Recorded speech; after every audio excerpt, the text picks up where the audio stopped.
Hi, this is Brian with Knewways to Evolve, Change, and Grow. And I often talk about the evolution of consciousness and how that we're all going through this change. Our frequency on the planet is actually changing. The frequency in the entire solar system is changing. And as it evolves, we are evolving, and the plants and the animals, everything is raising our frequency. And as we raise our frequency, we challenge our mind to improve and work better, get smarter. We challenge our body to get stronger and more healthy, and we challenge our spirit. And so part of this also is related to this odd time that we've gone through. Over the last 150 years, we went from the Industrial Revolution, which was all the physical revolution. The Industrial Revolution was a bunch of stuff, building trains and planes and automobiles and so on. But within that revolution of physical stuff, that went on it's still going on, I guess. But it started about 150 years ago or so. And then we invented electricity as part of that. And with that electricity, before electricity, we had chopping wood and carrying water. Everybody chopped wood and carried water. But once we had electricity and we started beyond the steam engine with the gasoline engine, we were able to then travel with our cars, the trains, the airplanes were invented about 120 years ago. And so all this revolution happened just recently, 120 years ago. And for thousands of years before that, we were just chopping wood and carrying water. So we had the physical revolution, then we've had the mental revolution of the information age. And the information age has been all about the computer, the telephone, the television, the radio, and all the information that now is taken for granted coming through our cell phone. And so this is the information age. When I was a kid in high school, I dreamt of a little black box that I could just ask it any question and it would give me the answer. And now we have it. And everybody's got it around the planet. Literally almost everybody can get one of these and ask any questions. So the information that we need now is less than what we used to have to remember and retain all sorts of information. Now I can get the information in seconds, anywhere on the planet. So we had a physical revolution, we had a mental revolution, and now we're into this spiritual revolution. This is the spiritual revolution that we're heading into. Body, mind, spirit. And they were singing, this is the dawning of the age of Aquarius back about 50 years ago. Well, we are in the age of Aquarius as of now. It just recently has been happening. If you ask any astrologer, we're really have kind of rolled over. And so that talk of 2012, that felt like it was something. But this 2020 is really something bigger. And 2021 is even bigger than that. Whew. So if you ask any astrologer, they'll tell you there's a lot coming. And there's a lot going on now. Just look at the stars. And so this evolution in consciousness has to do with those planets and those stars. If the moon goes into position and can affect our moods and increase the crime rate and other things and change your mood, well, what happens when all the planets go into position into different odd places, which is what's happening now? There's actually emotions that go with all that and different frequencies that come with that. So this has been known for thousands of years. The astrology of like the Mayans had astrology, Vedic astrology, that's another ancient one, and so on. So the astrologers know that we're in a special time. And let's just rewind to when everyone was chopping wood and carrying water a couple hundred years ago. And if I would have told you 200 years ago that we're going to have airplanes up in the air, and they're going to fly from New York the whole way to California in 5 hours, nonstop, and carry what seems to be a house full of people. You would have thought I was crazy talk. Or if I would have told you about this little black box 50 years ago that you could ask it any question and it would tell you an answer, you'd think I was crazy, that everybody on the planet's going to have one of these. Well, in that same manner, physically or mentally, the changes that have happened, in that same manner, I can tell you for a fact that things that are going to happen soon, spiritually, can't even be imagined right now. That we're having a rebirth right now. The beginning is near. And that rebirth isn't just that the old systems of physical are crashing because those systems were designed 100 or so years ago, 200 years ago, when we were enslaving people to the system of drudgery and work that was more about creating products and wartime stuff. Well, or the mental thing of competition. If you really look into Darwin, he wasn't saying that the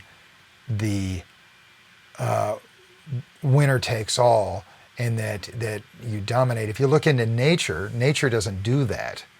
Nature doesn't just dominate everything. Nature, if you look at a herd of animals, the one that gets killed and eaten is usually the oldest one or the weakest one, and it's a thinning of the herd. Like, they don't go attack the strongest whatever in the herd. They instead attack the weakest. So with Darwin, he was saying that those that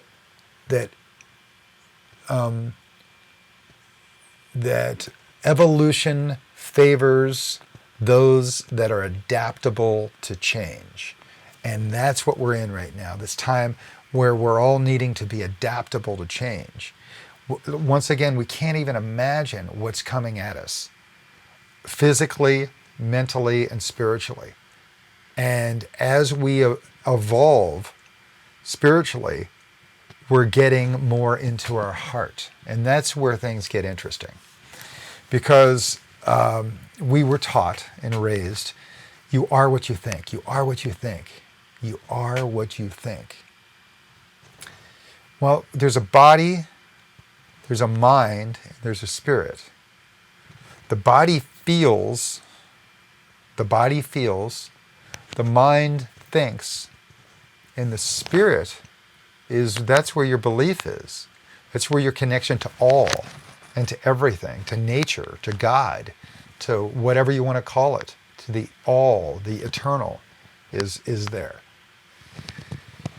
So we were raised in a competitive society, misquoting Darwin's and promoting that to us, that, you know, survival of the fittest. We only the strong survive, and he didn't mean that. And there's a guy named Tom Shadyac. I invite you to look up Tom Shadyac speaking about this. He speaks about it very clearly. I could include that also in the text below. But Tom Shadyac made a film, a bunch of films with Jim Carrey. And anyway, he became a public speaker occasionally and would speak about, once again, the evolution of consciousness. And so within this, I don't believe that the mind will continue taking the lead. My belief is that in this old paradigm, up until now, we've had the mind be the leader, and that was right for the time. But now we're dropping into a new time when the heart and the feelings and the emotion and your intuition are the leader. Let your heart take lead. Let intuition take lead.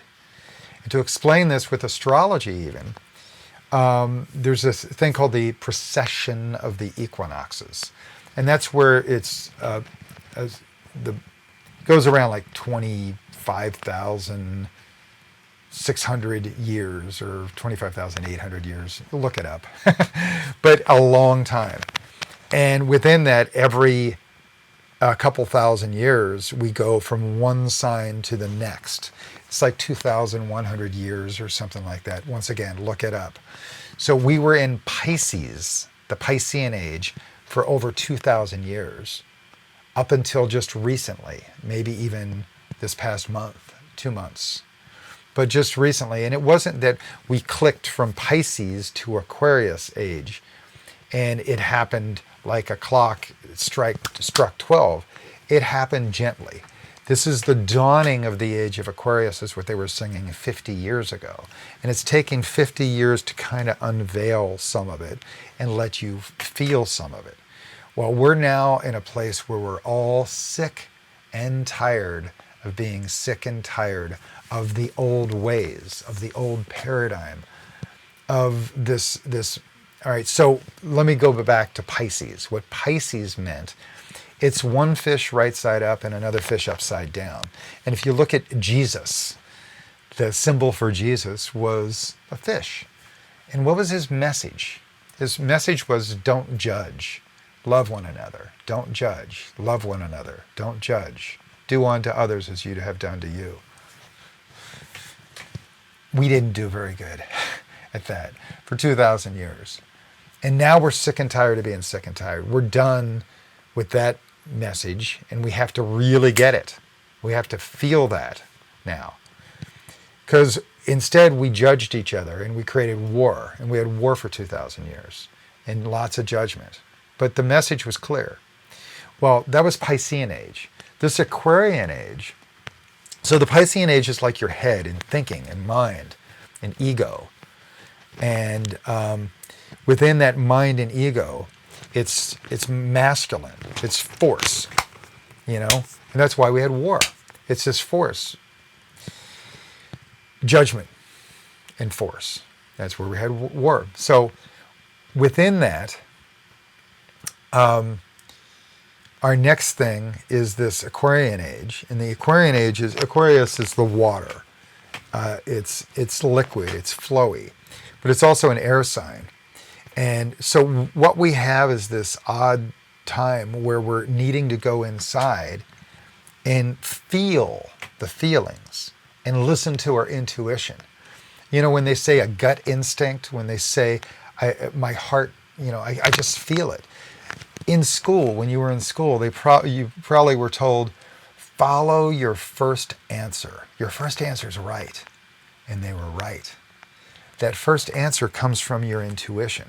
It doesn't come from thinking. Usually, if you're playing pool or something, and you line things up and you just shoot it, you do pretty well. But when you line it up and then look at it and look at it and look at it, and you question and second guess and doubt it, and then hit it, it's usually not right. You overthink it. And same thing with playing music or anything else. Sports. You just have to believe in yourself and go for it. This is the intuition. This is your inner knowingness. It's not the knowingness from here. It's the feeling of knowing. It's the feeling it. So we're headed from a place of ego and mind, to a place of heart. And what also supports this is in Native American traditions. They had a prophecy called the eagle and the condor. And the prophecy is when the eagle, like the bird, of the north comes in balance, in harmony with the condor of the south. The condor is a bird of the south. We'll have a time of peace. Well, what they really are saying is the eagle is like North America. And North America is like consumption and force. It's the masculine and head and ego. And the condor of the south is more like the grandmothers.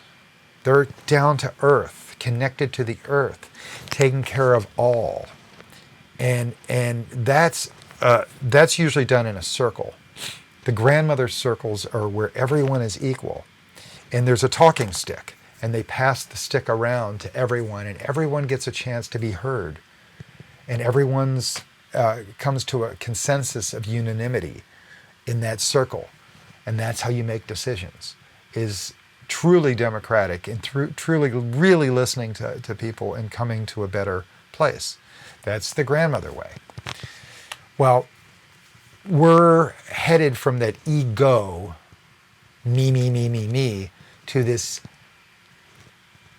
other place of intuition, where we're going from me to we, the W, we, instead of me. And that shift in consciousness is where we take care of all, we the people. We take care of not only just we the people of this country, but of all countries. I'm kind of ashamed that in the United States, we often brag that we're the richest country in the world. And we judge ourselves that we're the richest. But if you really look at it, there's only a handful of people that have all that money, the richest 1%. And those people are the richest guys in the world. And it's like 3 or 5 guys that have the same amount of money as half of the United States. And there's like double that, maybe 6 or 8 guys that have the same amount of wealth as half the world, all put together. It's crazy. So there's, 7 billion people on the planet, and there's like 10 guys that have all the money, or half the money. It's a little nutso. And then you add up the rest of the wealthiest few, and it might be 2,000, 5,000 people that have most of the wealth on the planet.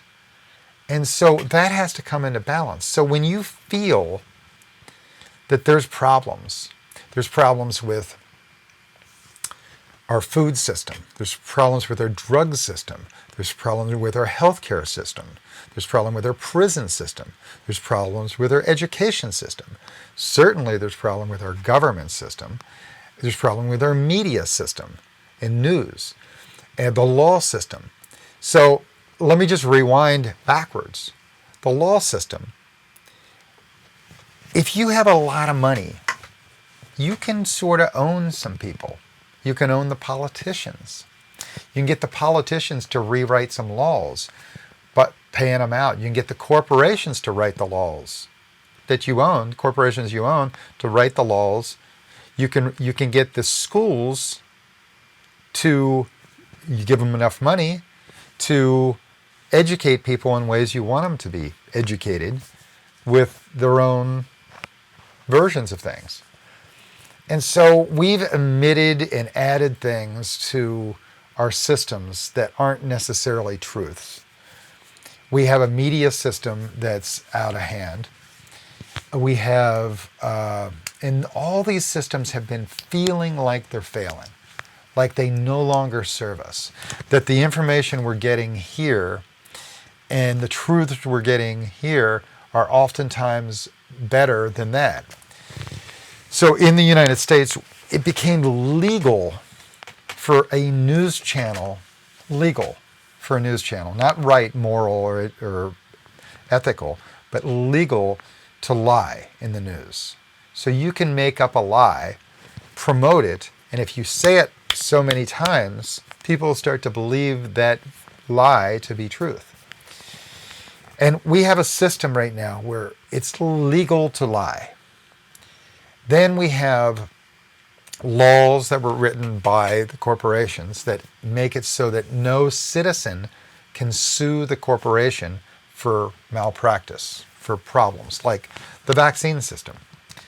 The food system, food and drugs are often made by the same chemical companies. Bayer and Monsanto are two that have joined recently. Dow and DuPont came and joined. These companies are enormous, and they own the majority of the seeds from plants. The seeds because they've genetically modified and injected polluted DNA in these seeds, and then they patent the seeds. And then they take the heirloom, real, natural nature seed, and they discard it, and they destroy them. So we've monocropped our world. We've also messed with the food system, the chemicals added to the food system, that all trigger and cause disease. The health care system, all being paid off with the insurance system, all money, money, money. And if you look at it, it's ridiculous how much percentage of money goes to administration costs. Just sad. Where these corporations spend a lot of their profits on administration costs, not on research and development, not on cures, but on... And so with drugs, for instance, a lot of those drugs don't actually cure anything. They alleviate symptoms. They don't cure the cause. In fact, doctors are routinely forgetful, or they don't, it's not part of their procedure to ask or to find out what caused the problem. So you go in, you say, I'm having heart problems, I'm having back problems or stomach problems. Well, what caused the problem? Instead, they just give you a little purple pill, a little yellow pill, a little whatever, and then send you home. They're your drug dealer. And it's the way they were taught. It's the way they were brought up. And they were taught that way because the drug companies took over the schools, they took over the peer-reviewed papers and so on. It's just a frickin' mess. The ethics and the morals and the education and the reality of it is corporations all have one main thing. I was in business school. I have a business degree. And the first day of business school, they said, the sole number one priority of any corporation is profits for their shareholders. So making money is the big deal. It's not to take care of the people. So not only all those systems, I mean, education, I can keep going, keep education, the prison system, on and on and on. It's just nasty. All the systems seem like they're failing because, once again, it's a handful of the rich people taking care of everything, owning our politicians on both sides. Both parties are owned.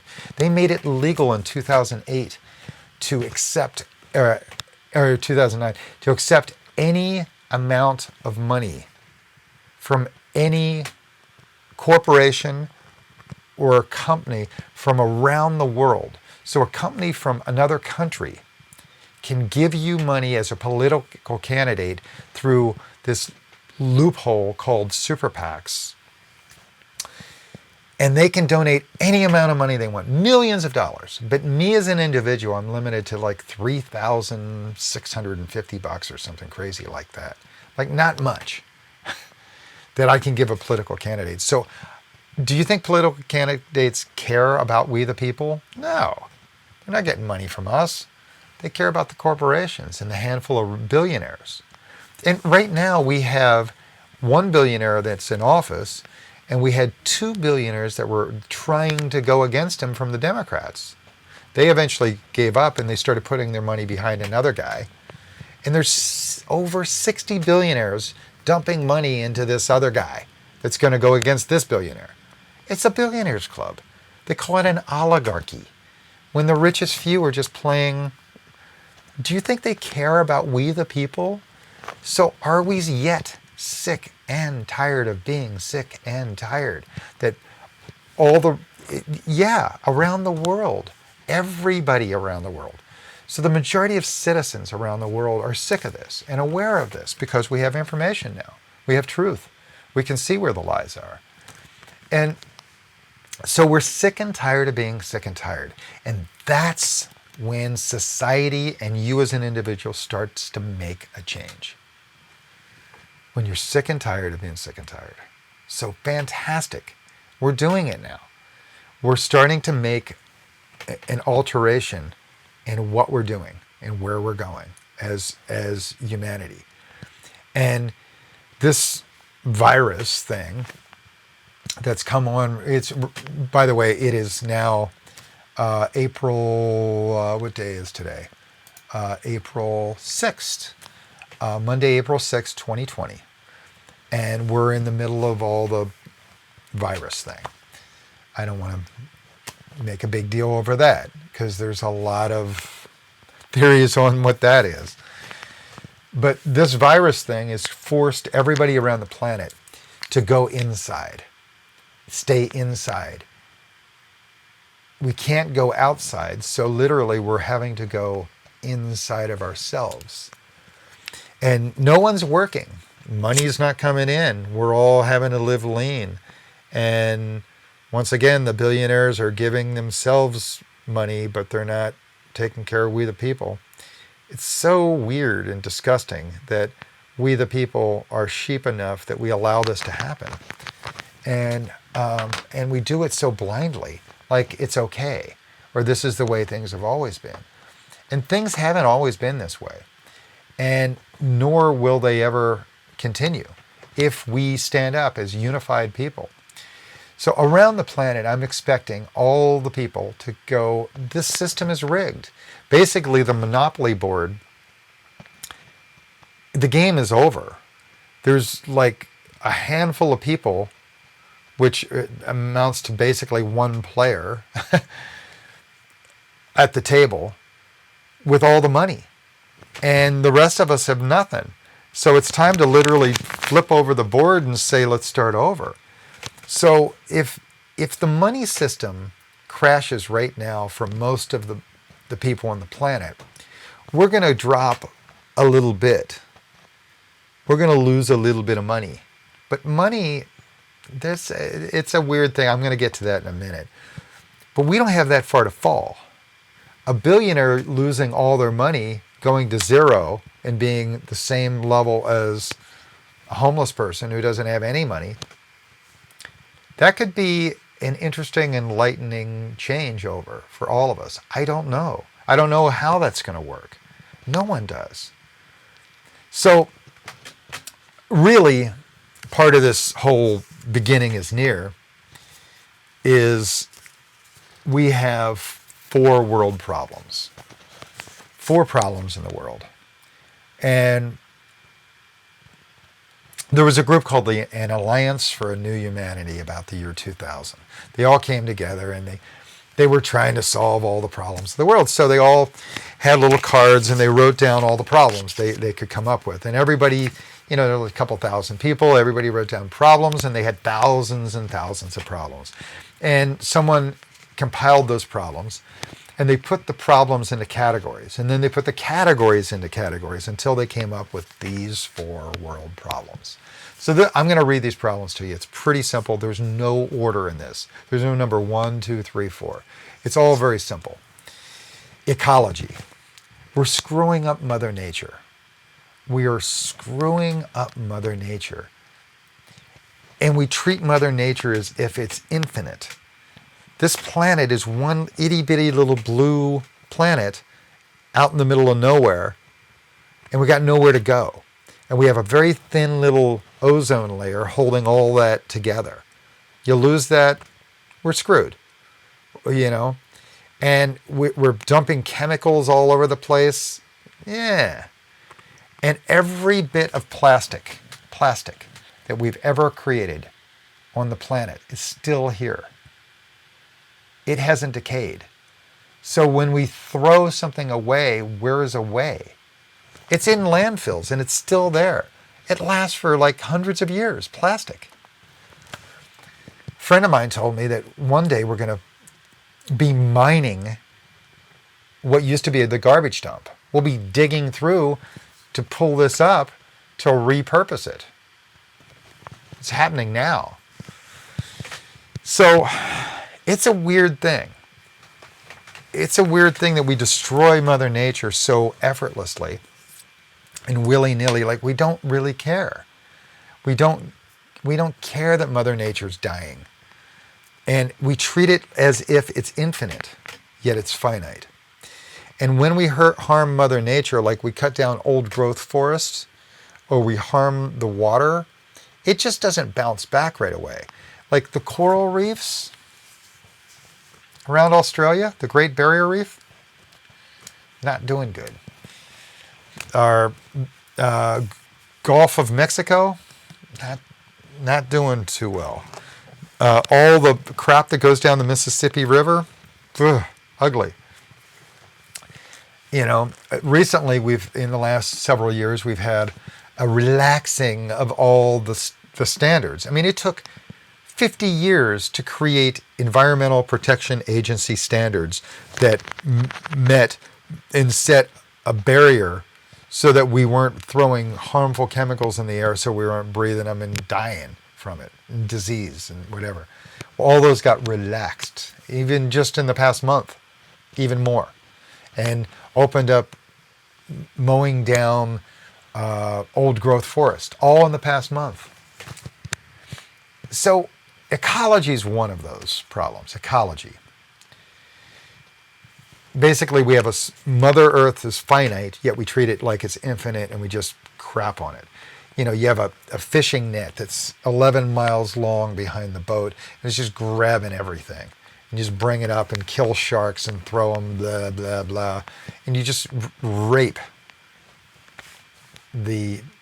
like nature. You know, we talked about nature earlier. If a wolf pack was going to go attack something else, and they would pick the weakest thing to attack. They wouldn't go pick the alpha. They would pick the weakest thing, the oldest or the slowest or whatever, and then that's what they would eat. And this is how nature does. And they just eat one. They all share enough for the tribe, and then later they do the next one. They don't kill the whole everybody. They don't kill the whole herd of buffalo. Just one. So we've been greedy to do all that. So ecology. Let me jump to the next one, is economy. Money. Money itself, I mean, if you look on, I don't have my wallet here, but if you look on the dollar bill, it says Federal Reserve Note. What the hell's that? Well, there's a group of dudes who have the Federal Reserve, and it's no more federal than Federal Express.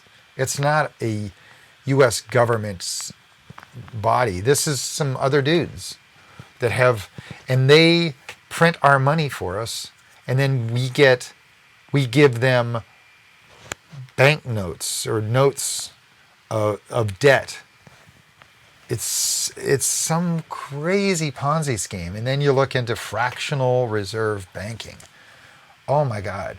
Here's what that means. You got a bank down the street and you want to borrow $100,000 to go build a house. Well, they just basically kind of print money.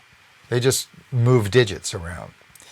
And so it's not like a big truck comes and grabs $100,000 and drives it over to your bank and unloads it at the bank. And then they can loan you the $100,000. They just write it on, type it in the computer, $100,000, and it comes to you. And then from that day, you're paying interest on that imaginary money. So banks are allowed to retain a fraction of what they loan out. So it's about a 10-to-1 or 9-to-1 ratio that they can loan out 9 times the amount of money they actually have on hand. It's pretty nutso, because then you're paying interest on all that. So it's imaginary money. So then if I take my $100,000 that I got from Bank A and I go put it in Bank B, then the Bank B that has the $100,000 can then loan out on that initial loan. They can loan out $900,000 to that. Crazy. So there's very little accountability in what actual money is. What is money and how imaginary it is. And the printing, like recently they say $2 trillion, but the guy in charge of it in our government said it was actually going to be $6 trillion handout to the richest few. And that's really upset me. I mean, let's not go into that. The details of that are sad. But economy and ecology are two huge problems. Just economy, money itself, it's valueless. In fact, look at the money itself right now. Look at your dollar bill. It's a white one. And then the $5 bill, it's got this little pink U to it. And I think the $10 bill's got like a yellow U to it. And the 20s maybe a little green U. And the 50s like a little blue. And then look at the monopoly money, and then look at the money itself. It's like a joke. They took monopoly money, the colors of monopoly money, and they infused it into our money now. The same colors, as if it's a joke, because it's a monopoly. And it's a joke. Money is worthless. Monopoly money is worth the same as our paper money. It's just the value you imagine. It's just paper, you know, and we put value on it. And we've all made this agreement that that type of paper is worth something. But monopoly money isn't. It's just imaginary. So ecology, economy. The next one of the four world problems is war and violence. And it starts with just the habits we've always had. We've had these crazy, weird habits where as a father or an uncle or a brother or whatever, you hit someone and you say, don't hit. Someone hits someone, and so you want to reprimand them, and you hit them, and you say, don't hit. It's kind of insane behavior. It's like bombing someone because they might have a bomb, which we've done as the war police. So we create war, we create violence when it's unnecessary. Weapons of mass destruction, and it was all lies. Why did we go to Afghanistan for the poppy fields? And then we had a heroin epidemic? I don't know. All that sounds so crazy. So, war. It's a moneymaker. And if you know how to invest in that moneymaker, you'll make a lot of money. And so if you own the war machines, you're always looking for a war. If all you do is make hammers, you're looking for people who will support hammer and nails. Well, so we end up often creating these conflicts so we can sell war machines, and it's sad. So, I talked earlier about the body, the mind, the spirit. In the body, with the body thing of always going to war, violence, physical, first is caveman-like. That's caveman behavior. Club you over the head. Oh, I take that. Boom. Well, we're doing that. We're acting like cavemen. The mental way would be more like a chess player. Hey, can we make an agreement so we don't have to go to war and I don't have to bring in, and destroy your situation? Can we make an agreement and make a settlement before so I don't have to hit you, basically? And you do that with the family. You do that with the friends. You do that with any relationship. You can talk to someone and say, hey, you really pissed me off. And instead of just punching them in the face, you say, that really upset me. Don't do that again, and we'll be cool. Okay? But then there's a spiritual level to that too, that we can go beyond all that. When, let's say a child's misbehaving, and the really old paradigm way of doing things is to just say, hit the kid, stop that, bang. Well, what the kid really wants is to be said, hey, Johnny, don't do that because this happened. When you do that, this happened, and it's not right. And, so please cut that out. So that's the mental way. Instead of using the physical way, it's the mental way. But the spiritual way is when Johnny's acting out. Just like a baby's crying. What's the baby want when it's crying? It's wanting attention.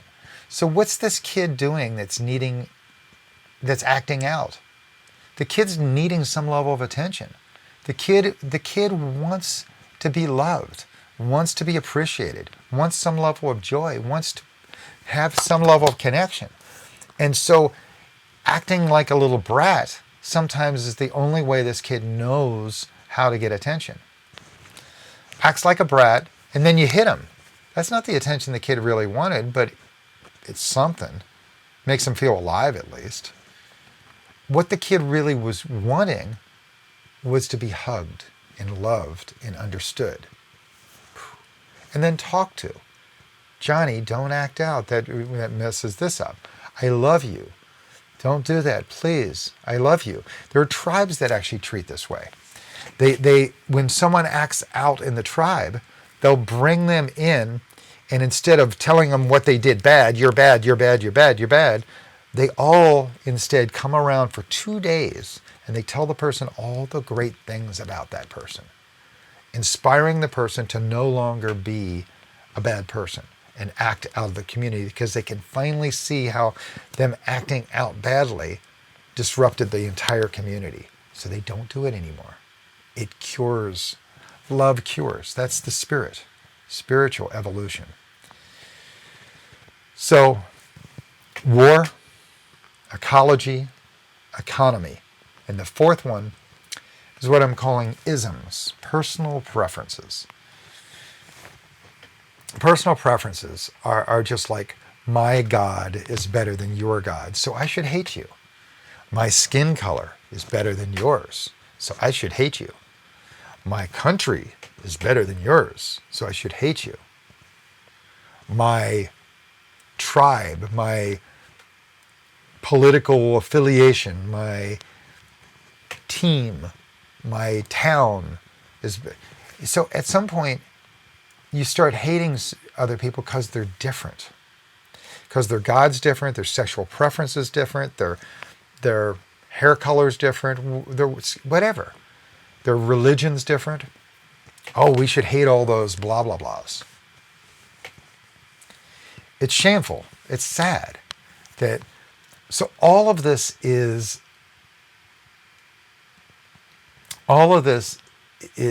absolutely obsolete. Obsolete way of thinking, to where you judge someone just because of that. You don't judge their personality, their ability. You judge them by the way they look or where they're from. And that's changing. I mean, America was a melting pot and is a melting pot. And I think the whole world's gotten smaller and smaller and smaller because of things like this. I right now can get on this thing and order something from anywhere around the world. I can order, something from Switzerland or Mexico or Brazil or China. And in a couple of days, it'll be here at my door. It'll just deliver at my door. It's magic. And it's magic that we're in this day and age where magic happens. So the world's so small. Basically, your car is made overseas. Your clothes are made overseas. Your favorite alcohol is made somewhere else, and get over yourself. We are one small, small world, and it's gotten smaller.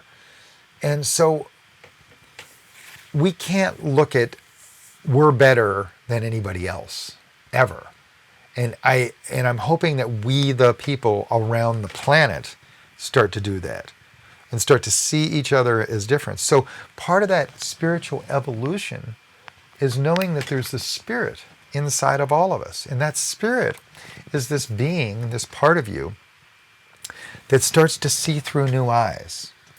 When you can look at someone in the eye and you can connect to them and you can start to see yourself in their eyes, meaning that you can have compassion, you can have empathy for who they are.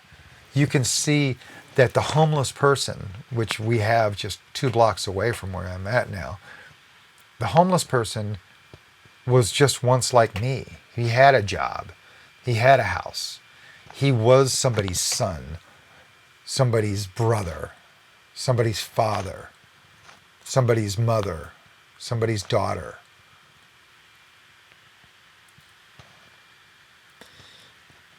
And it wasn't their choice to be there.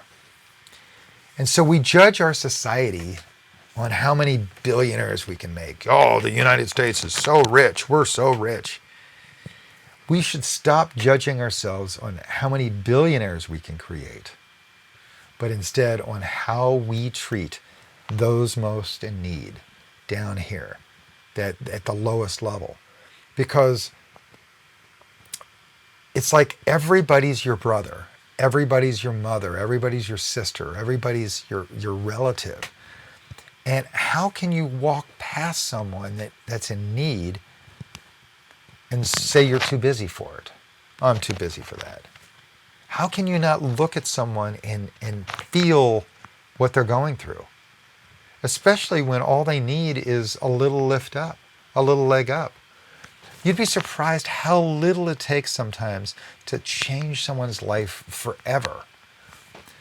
Some motivation, some love, some connection.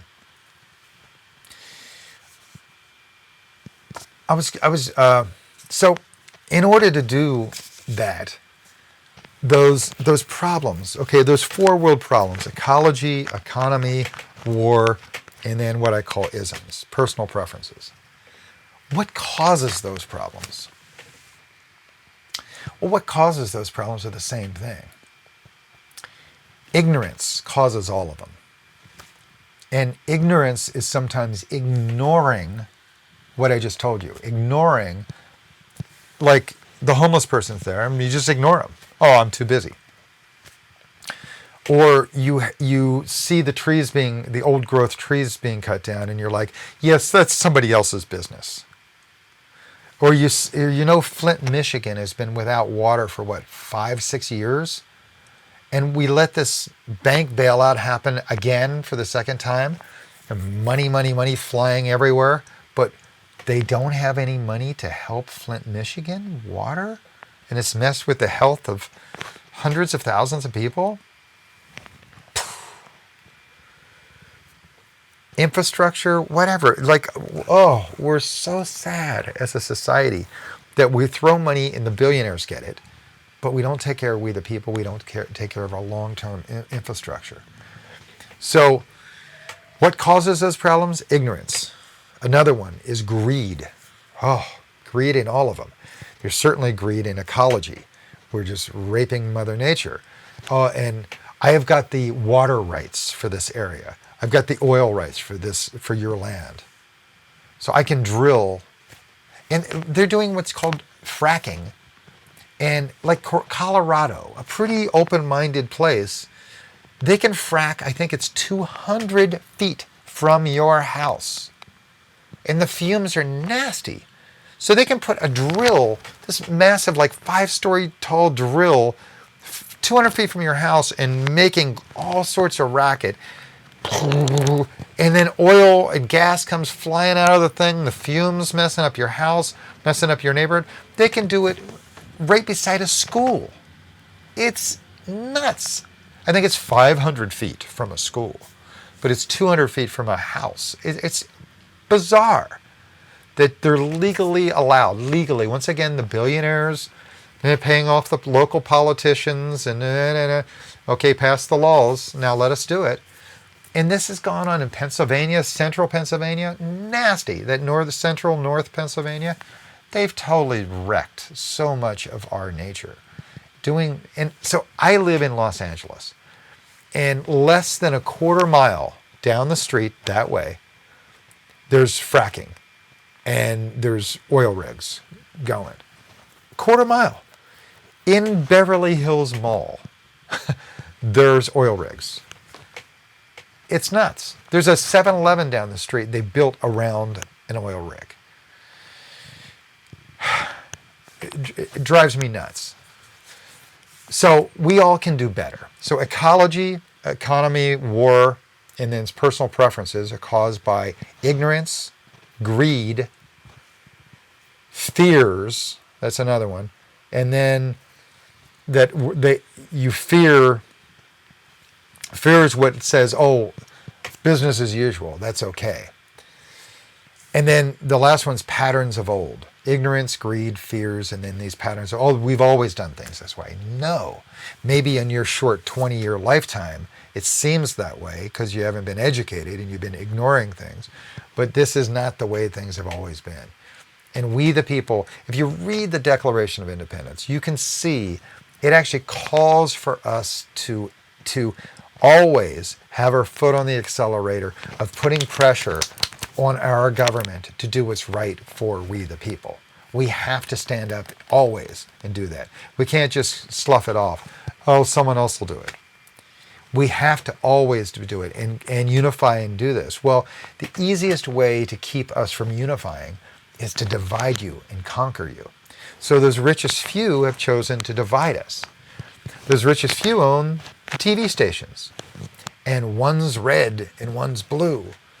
And you could take the red pill or the blue pill. You could do, Fox News, or you could do CNN. And these guys hate these guys and these guys hate these guys, and they promote lies in both directions, back and forth, exaggerations of what the real truth is, somewhere in the middle. And they back and forth, and they keep everybody like a ping pong game, confused and frustrated and arguing. It's their fault. No, it's their fault. It's their fault. And back and forth so much, you don't know what the truth is. It's all lies. We have more lies going on both sides of politics than I could ever imagine would be allowed. And then same thing with payola. There's a thing called lobbying. If you don't know what lobbying is, it's basically payola. It's bribery. A corporation can write their own law, pay politicians campaign contributions to promote this law, and in the dark of the night, Congress and Senate will just pass them by, and on that bill, the bill might be 900 pages, and back on page 900, the bill's called the Clean Air Act. And here's what it really does. It sounds like we're taking care. Aren't you for the Clean Air Act? Oh yeah, clean air. I want clean air. Yeah. But back here on page 800 is where we start to give away all the ability to pollute. And this coal mine can do it, and then in this state, and then in this state, same thing, and over here, other carbon emissions and whatever else, on and on. And it's not just the ecology version, but the laws go on for everything that same way. Payola, lobbyist, money, money, money. And if you follow the politicians, most of them, unless they're new, they're all millionaires. And they didn't come in as millionaires, but they've got tens of millions beyond where they came in at. Where's that come from? And then they retire and they get book deals. Sell 1,000 books, but they got a book deal. And the book deal was for hundreds of thousands of dollars. And they have speaking engagements. Even our last president, Barack Obama, ends his tenure as president. He starts speaking to Wall Street companies and banks. The very thing he supposedly stood up against. Oh, these are bad guys. As soon as he gets out, he didn't do anything to curtail, oh, they were going to jail the bankers. That never happened. It wasn't going to happen. Instead, he protected them. And as soon as he got out, he got $250,000 often for speaking engagements. Hillary Clinton did the same thing. George Bush did the same thing. George Bush Sr. did the same thing. Bill Clinton did the same thing. It's just sad that this is business as usual for all the politicians. And then other politicians, they end their tenure and then they go to work for lobbyists, and because they know everybody, they're buddies, and they can be the one to make those deals. So ignorance, greed, fears, and the powers of old are the problems. So the four world problems are war, ecology, economy, and personal preferences. The causes are ignorance, greed, fears, and then these patterns of old or powers of old. All this is the old paradigm. This is all this old crap. And all these systems seem like and they feel like they're failing. That's what this bailout was in the last couple weeks.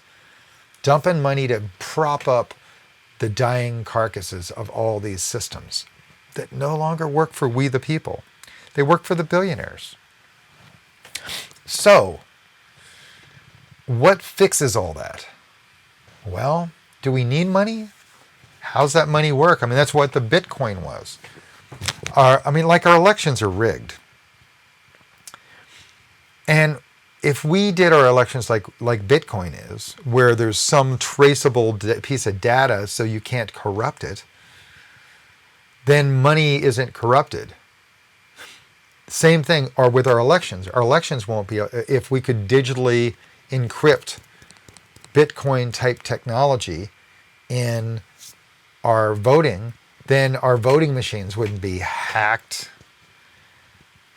write-in votes. I mean, I don't honestly think the last 30 years we've had a great, clear, perfectly counted election ever. When it comes down to, it's a hanging Chad. You win the state that your brother's the governor in because of this little piece of paper right here. There's 8 votes. That means you win.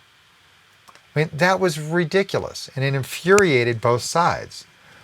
And so what happens is, when they make the elections seem like they're really close, 49-51, it pisses off these guys that didn't win.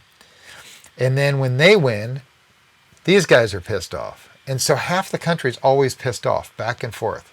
It's their fault. None of us are looking up at the richest few. And we have to do that. Hold this accountable. Because what's changed over the last 30 years, 50 years, is more and more what they call economic disparity. The rich get richer, the poor get poorer. And boy, did it happen this month. $6 trillion. Now, if you don't believe me, look it up. The guy in charge of the system for, our government, for the White House, I forget his name, he said it himself. It's not 2 trillion, it's 6 trillion. And so, I mean, the whole thing's so sad. Money, power, greed. Ignorance, greed, fears, and the powers of old. So what fixes it? So what fixes ignorance is information. Doing your own research. And really, really doing your own research. Understanding things. And the more you understand, like here, I was raised a Christian.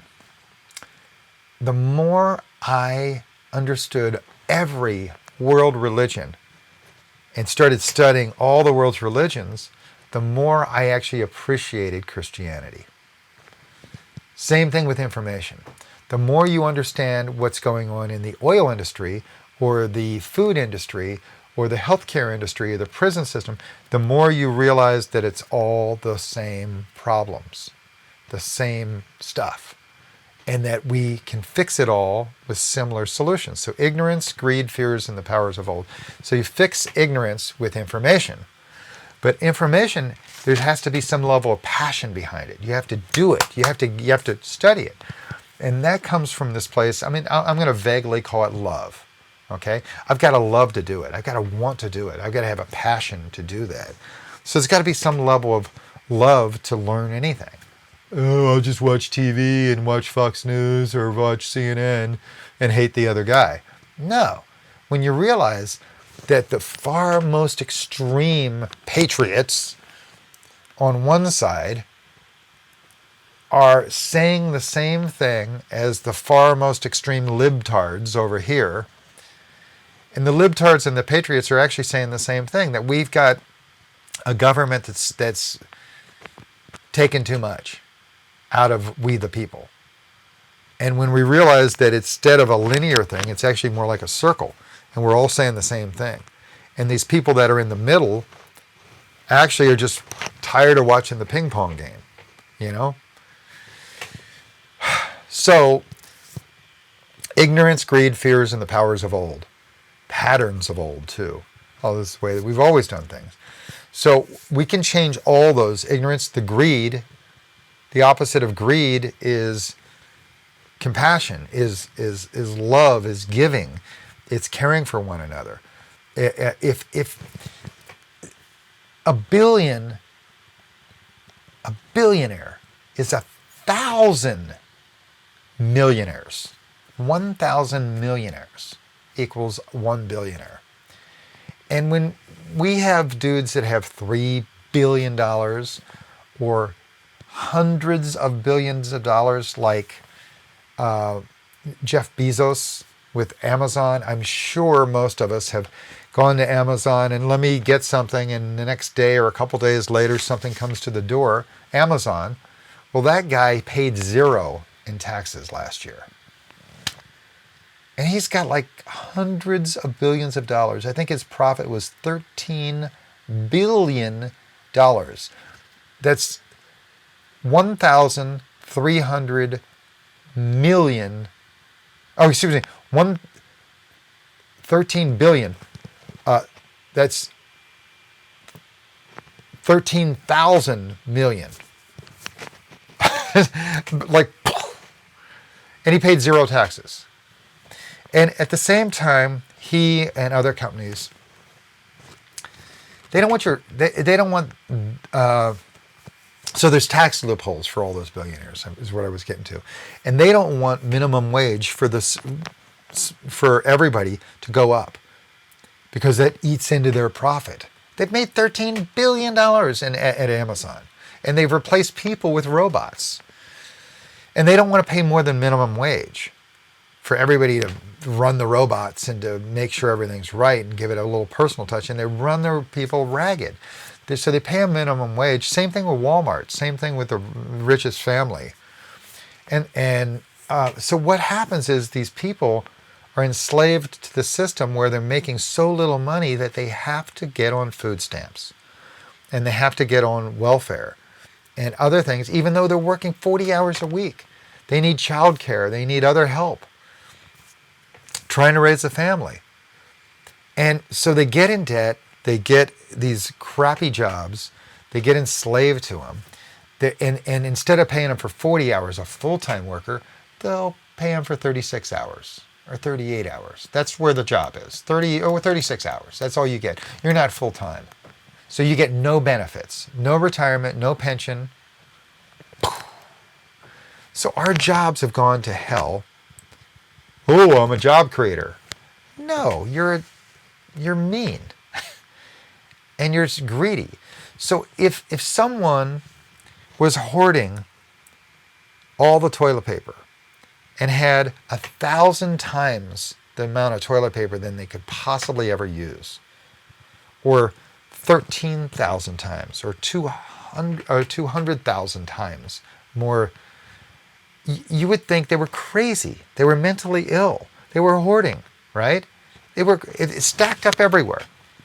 You would think they were crazy. You would put them in a mental ward. Well, why do we instead worship these people that hoard all this money and they want more? They need more. And they do it at the expense of we, the people. It's insane. So ecology, economy, war, and isms caused by ignorance, greed, fears, and the powers of old, or the patterns of old. So all this can be changed by love. By love, by compassion, by empathy, by seeing ourselves in others. When you see that the homeless guy down here was somebody's father or somebody's brother or somebody's kid, and they didn't choose that, they just went on hard times, and you realize, especially now, that all of us are often one paycheck or 1 month or 3 months or 7 months or 3 years away from being homeless ourselves, losing your house, losing whatever. What's going to happen to all of us? Do we all go homeless? And then there's 2,000 people in the United States that own everything? And everybody's living on the street in their cars? Like, how's that work? You know, there's more empty places, empty buildings, empty housing than there are homeless people. It's crazy. Who owns those? The billionaires. So that last bank bailout back in 2008, when we threw all the money at banks, they were supposed to take all that money and loan it to us so that we had money to keep our houses. Everybody was okay, and make it through that market crash. Instead, they bought other banks. We went from 150 banks down to 6. And those 6 banks that got all the money, that bought all the other banks, they're the same ones that caused the problem. And it wasn't George Bush that did it only, or Barack Obama was the only one that did it. If you look back in Clinton, it started with him. Bill Clinton is the one who deregulated the banks. 1997, 98? Deregulated banks. He also deregulated the media. We used to have 150 media outlets, went down to about 6 too. And when you have 6 media outlets and 6 banks, you can control them. You can monopolize them. They can buy others. You deregulated them. They can buy others. So when you gift them money, what did they do? They stomped on other things. So this is what happens now in all industries, in the food industry. Oh, my favorite little organic little chocolate bar or whatever. This small little ma and pa company really takes care and makes this little chocolate bar. I love this thing. Jim Bob's chocolate, okay? Well, the big guys see that, buy it out, and instead of being organic and homemade, they just do the same old crappy Hershey's chocolate crap in it, right? Still keep the same name, put it out, and you keep thinking you're buying this organic, locally made, family-owned something or other, but instead you're eating this crap, and you wonder why your health goes bad. And they've done that with so many products. I know one of them was my toothpaste, Tom's toothpaste, bought out by Crest. But, I mean, it's part of the monopoly. So when they bought the media, we ended up with 6 media outlets. 6 media outlets. You can divide and conquer really well. You can tell these 3 guys to promote this type of thought, and these 3 guys to promote this type of thought, and then everybody's going, well, who's telling the truth? Well, they made it so it's legal to lie in our media. So who's telling the truth? Nobody. You can lie. You can exaggerate. You can make stuff up. So our media is just a pile of crap. It's all made there to divide and conquer, to where our attention is always who's to blame, who's to blame. So let's go back to the banking. The banks bought other banks. We ended up with 6 banks. And if we would have instead given money, instead of giving money to the banks and they bought other banks, if we would have given all the money from the bank bailout back in 2008, if we would have given all that money to the people, that same amount of money, trillions of dollars, to every man, woman, and child, like $20,000 for every man, woman, and child, everybody would have paid for their mortgage, so they didn't lose their house. They would have also spent the money on a new car. They would have also spent the money on eating out and better food, and so more jobs, more. Instead, all the money went to the richest few people and a handful of banks. And none of the people got anything. And instead, a lot of people had their houses foreclosed on. Oh, well, they should have known before they took out the loan. Oh, they should have known there was a bubble. No. The bankers were promoting the bubble. They were promoting it like it was never going to end. The TV shows promoting it like it was going to never end. It was all so ridiculous. And there was no responsibility put on the deregulation of all those industries. There was something called the what was it called? The Glass-Steagall Act. Anyway, blah, blah, blah. So we have got a system that all the systems have been failing. And so if they all start dissolving, don't sit there in fear and watch the 2 media channels going, Fox News says this and CNN says this and the conspiracy theorists say this, and who cares? Go inside. Look at yourself. Realize who you are and what things make you happy. And look around you and see who's around you, what you got around you as a community, and how you can support each other. And maybe you have to consolidate. Maybe you have to come back and quiet things down.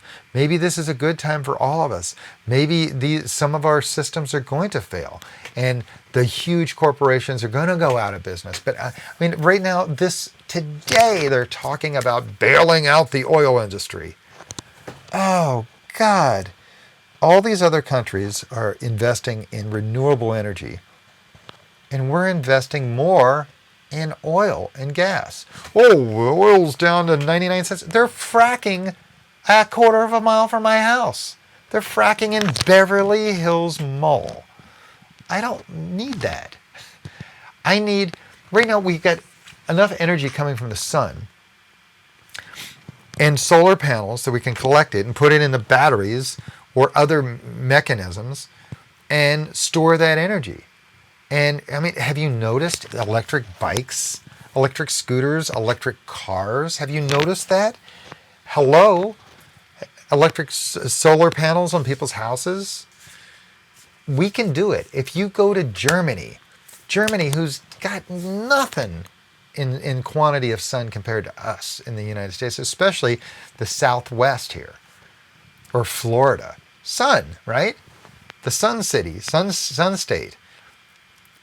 If you compare, Germany's just destroying us in the quantity of renewables to where most of their country can run on renewables. They don't need oil. They're not enslaved to this oil, and the dollar is enslaved to the oil companies and so on. And so, I mean, we're tied into so much mess. And here's what we got. We're the only one that's got the biggest gun. And so we run the world because we fear everybody, don't mess with us. We got the gun. We got to put the gun down. War is obsolete. We've got to look inside. We got to do what's right for we the people. And the planet is changing frequency. The solar system's changing frequency. We're all changing. The plants and animals are changing frequency. They're all evolving. So you can feel it. I guarantee you can feel there's something weird. There's something creepy and there's something crazy about all this change. So the beginning is near, not the end. And so if you were, there's a little story about butterflies. The little caterpillar goes and climbs up the thing and eats all the leaves and becomes this little cocoon, creates a little cocoon for themselves. And they sit in that cocoon in that mess for a while. That's what we got right now, this mess. And they sit in that mess for a while, and it's primordial ooze. It eats up what used to be the caterpillar and destroys that caterpillar. And in that ooze and goo, eventually what comes out of it, it changes, metamorphoses, voila, into a butterfly. And while it's in there, it actually literally has to struggle. It has to wiggle around and fight inside that cocoon to get enough blood pumping through itself to struggle to break through that thing. And if it breaks through after it's worked for a while and struggled enough and breaks through, it's strong enough for the wings to all develop and fly away. And the caterpillar itself can't even imagine what it's going to become. A caterpillar can't imagine the butterfly. We can't imagine what we're going to become, what the future is for humanity. We can't even imagine that. Like, things are going to be so different. Just like I told you earlier about if I told you 200 years ago that we were going to have automobiles or flying airplanes the size of a house, you would think I was crazy. The physical world wouldn't have computed to you 200 years ago that we could do that. Or the information age. If I would have told you 50 or 60 years ago that everybody's going to have a little black box and be able to ask it a question and it'll tell you the answer, do you think I was crazy? Well, we have got the same thing going on now. A spiritual evolution, a revolution, evolution, where we the people have to come together and unify and see what's in there for all of us. See that circle, that grandmother's circle, and let everybody talk and let everybody be heard and come to consensus that we all are in this together. The literally insane, hoarding billionaires, I don't get it. I don't understand why the children of those billionaires aren't going, Daddy, we've got enough money for 10,000 lifetimes of being the richest people I've ever known. We could have 10,000 lifetimes of this. Why do we need more? Why don't we help some people? You know? And I'm hoping that the children of today are going to stand up, or the grandchildren of those greedy people, and stop the bleeding. I mean, basically the monopoly board needs to topple over, and we need to get rid of the money, get rid and reset our international laws to take care of Mother Earth. You know, this Paris Agreement, the Kyoto Agreement, we backed out of those. It's insane. We don't give a crap about the planet. Come on. We're supposed to be the leader. Well, the leader in guns, but we're obviously not the leader in consciousness. And so we have to evolve. We have to do what's right for we the people. I'm embarrassed that we backed out of that. I was there. COP23. Anyway, we can do better as humanity. We have to do better as humanity. We have to come together. We have to do what's right. And it comes from this place of love. It comes from a place of centering. It comes from seeing yourself in the eyes of everyone. And when you can see yourself in the eyes of the homeless person and help them, you'll get joy by helping. You get satisfaction. When Jesus said, do unto others as you would have done to you, it's the same as in physics. Every action, there's an equal and opposite reaction. So if you care for someone, you get love back. You know? So within that, if you're depressed in your life, find someone to serve. Bob Dylan said, you've got to serve somebody, you know, take care of somebody. When you love someone else, when you care for someone else, even if it's just, let's go buy you a sandwich, and you care for them and you look them into the eye and you love them for that second, that might have saved their life. That might have given them the opportunity to move beyond. And we can do that with every person and everything and every animal. I mean, sometimes we treat our animals better than we treat the homeless guy, you know? So we can do better as society. How many homeless people does it take to create a billionaire? That's what I want to know. And how many...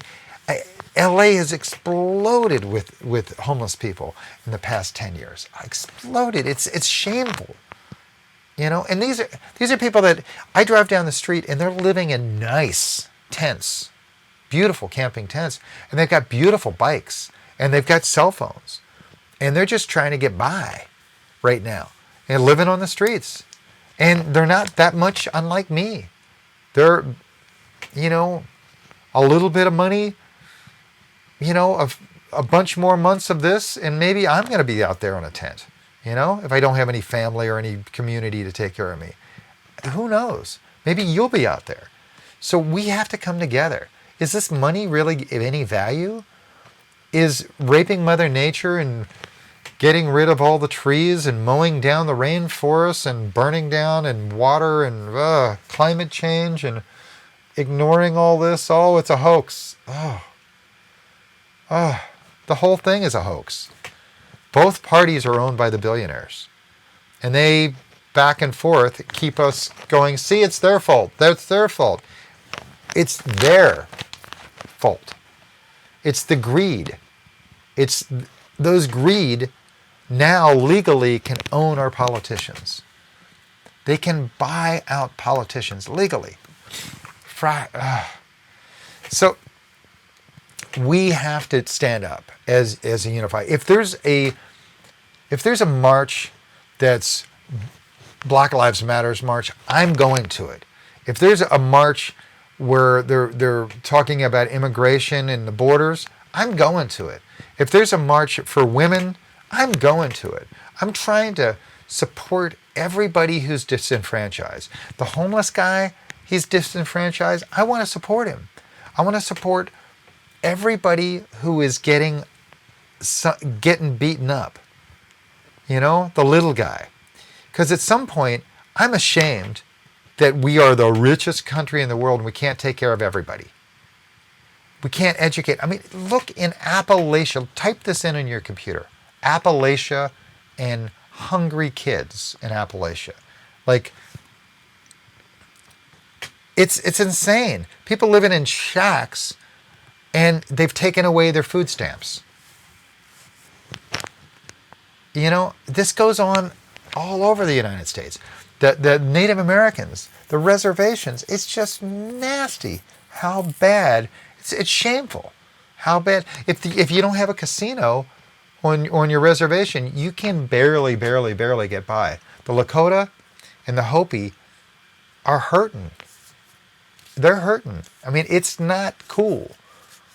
It's not cool that we allow that. And what's going on there is we're on their land. Coal mines, Peabody Coal Company, the coal mines on or uranium, and it destroy the water tables in those places. On and on. It's just so sad. Once again, greed.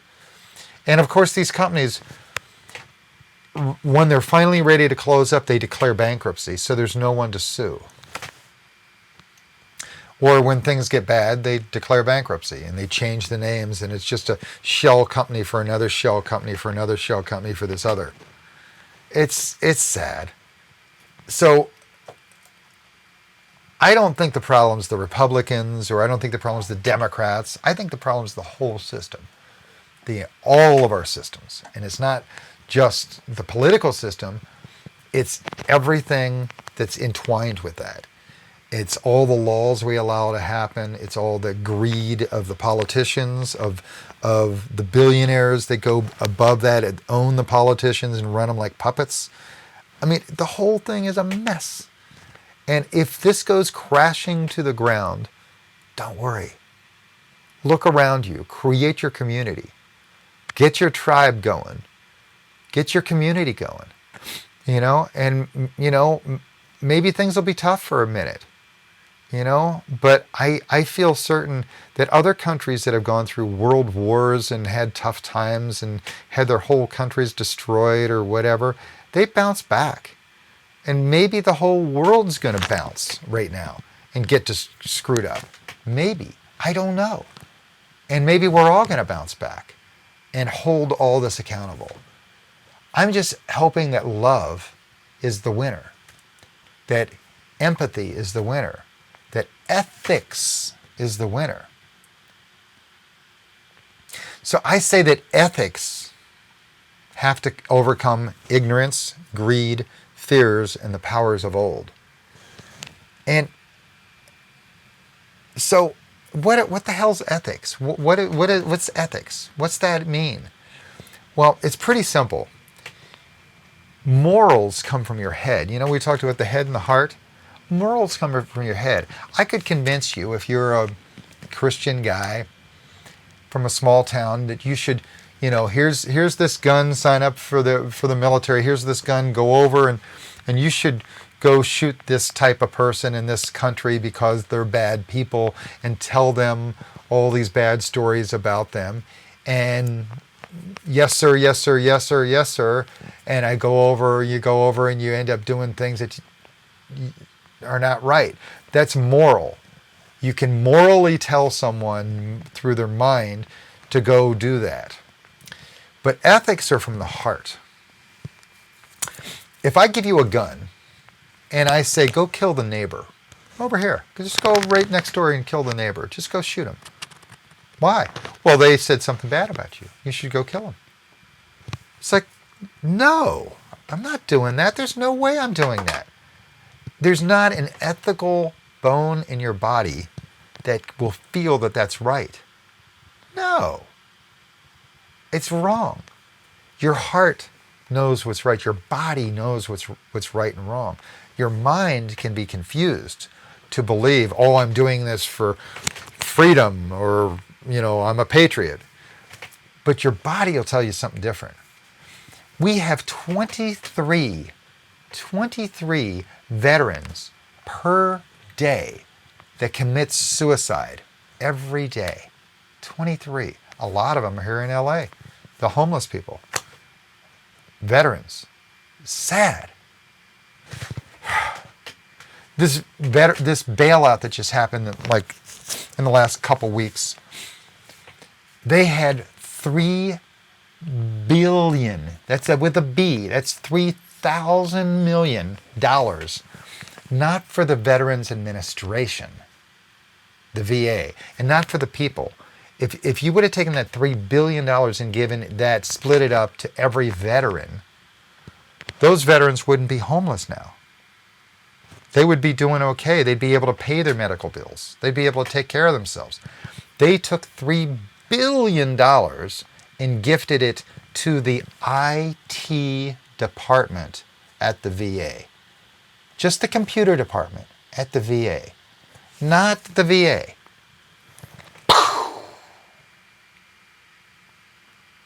Do you think that bill really helps people? They've got $25 million set aside in that bill for cleaning supplies for the Capitol building. One building. Cleaning supplies. $25 million. They've got $25 million. I believe it's Senate that gave themselves pay raises out of it. $25 million of extra income or whatever. They also have 1.2 or 1.3 billion with a B dollars for miscellaneous. It's either Congress or Senate expenses. Miscellaneous. They've got $37,500,000 set aside for JFK Performing Arts Center. What? $15 million to Howard University. If you want, I'll include some of this at the bottom. It's in the bill. You can look at the bill, the text of the bill, and if you really read it, you'll go, well, none of this is helping the people. What's this have to do with coronavirus? It's another bank bailout. Once again, the billionaires taking care of the billionaires. The politicians taking care of the billionaires. We, the people, have to come together, unify, and hold all these guys accountable. Because generally speaking, most of these billionaires and most of the politicians are old enough that 10, 15 years, most of them will be dead. So in indigenous society, there's something called seventh generation. You look, before you make a decision on, we're going to divert the river, or we're going to make a lake here, or we're going to plant this over here, everybody has to come to consensus that that's going to be the right thing before you cut down all the trees over here, that's the right thing, not only for us today and the profits I'm going to make today, but how it's going to affect every generation down the road for 7 generations. They look for 7 generations down the road, 150 years down the road. Wow. That's brilliant. Do we do it? No. Did the billionaires do it? No. They're caring about another several billion or a couple trillion dollars now. If you've got billions of dollars, if you got $1 billion, that's 1,000 $1,000 million. Most of us dream of being a millionaire. Imagine 1,000 millionaire. Imagine 3 billion. That's supposedly what Trump has. That's a lot. That's an awful lot.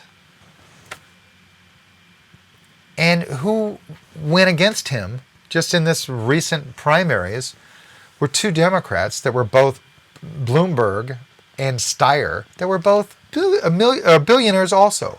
2 more billionaires. It's the billionaire club. It's sad.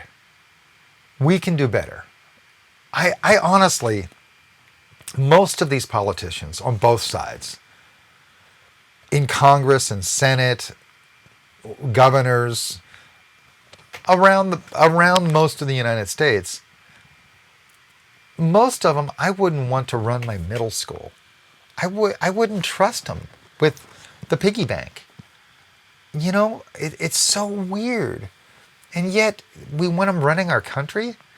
If you look back at all of our political races that we've had for like 30 years, please type it in. They come to 49 to 51%. Oh, it's a hanging Chad. Oh, you know, Hillary got more votes, but Trump won. You know, Obama, yeah, oh, you know, just. And then the rigging that's happened in the primaries with Bernie Sanders, insane. Billionaires don't want Bernie Sanders in there. No way. Because Bernie Sanders wants to help we the people. And so it's crazy that we the people vote against our own goodwill. You know, like in the South, the very places that need health care and they need unions, they vote for Republican guys that destroy unions and destroy health care. And they want to steal your Medicare and your Social Security now. And a lot of Democrats are now also in the same party. It's like, in what world does this work? Where 2,000 people in the United States have all the money. It just doesn't work. I'm not a billionaire. Could you tell? I'm not a billionaire, and I don't want to be. But if I was given $6 trillion, I could probably help we the people a whole lot more than the choices that were made over the past month. I want you to look it up. I'll include that in text underneath. I want you to look it up. It's sad. It's creepy. And it's crazy. So we have to start loving each other. If you're a hate-filled Democrat and you hate all the Republicans, or you're a hate-filled Republican and you hate all the Democrats, all the libtards, you got to rethink it. You know, it's a billionaires club. It's up. It's the billionaires, and they own both parties. The Roman battle plan was divide and conquer. And as long as we're going, it's their fault, we're conquered. We the people are not we the people. We are the people are divided, and we're conquered. So we have to come together and unify in love and understanding and look up and see that those greedy few, I mean, I don't get it. They're hoarding money. They want more money. Jeff Bezos won't pay minimum wage. He won't let the minimum wage raise. Like, what is that? Although recently I heard he's going to. Oh, good guy. It's insane. If you look, when I was a kid, I was 56. When I was a kid, I remember watching the older kids come home from college and they would get a part-time job at Mack Truck or at Fairchild that made the airplanes. A part-time job for the summer would pay them $25 an hour.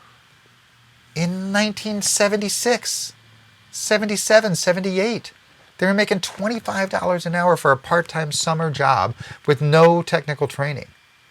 And they do stuff around Mack Truck and Fairchild, building these things. And they'd pay for their entire school year with that because the cost of school was so little. It was, $1,000 a semester or less to go to school, including room and board, everything. And so they would pay for $25 an hour for 40 hours. They're making $1,000. I mean, they would pay for college in no time in the summertime. And this is everybody in my town. I mean, I don't know if it happened in every town that way, but we were doing really well in the 70s and so the minimum wage then was like, I don't know, $3, $5, $7. I'm not sure. Please look it up. But if you look at what happened from the 70s to the 80s to the 90s to the 2000s and then now, it has not continued to go up. If you were to take wherever it was in the 70s, the minimum wage, and adjust it for the scale of the value of what a dollar really is, I mean, we should be right now a minimum wage of at least $25 an hour. People are hurting because colleges, the price of college is insane now. And so these parents that are sold on college, the only way you got to get a good job and you got to go to college, I mean, I agree with that with some things. If you're getting a liberal arts degree, you probably don't need it. And not necessarily in business. I mean, most of these billionaires actually dropped out of college. They had an idea and they made it happen, So I'm not sold that we can't change all of these things, we the people. I mean, I would love for free college. Just like we have free high school and free middle school, free college. Why don't we have free daycare like most countries? There are 30 out of the top 33 countries in the world, the top 33 richest countries in the world, 32 of them have universal health care. Guess which one doesn't have universal health care? The richest one. And it's the most expensive health care in the world is here. I mean, just look up this stuff. And, we always say, oh, America's number one. Our education system, I think, is ranked like 18th. Our healthcare system isn't doing well. I think it's like 23rd. Please look these things up. Do your own research. This is that ignorance, greed, fears, and the powers of old are cured by information. Ignorance is cured by information and by love and by passion. I want you to have some passion to do some research and see if what I'm talking about is crazy or makes sense. But it makes sense to me. It makes sense. I've done the research. I've got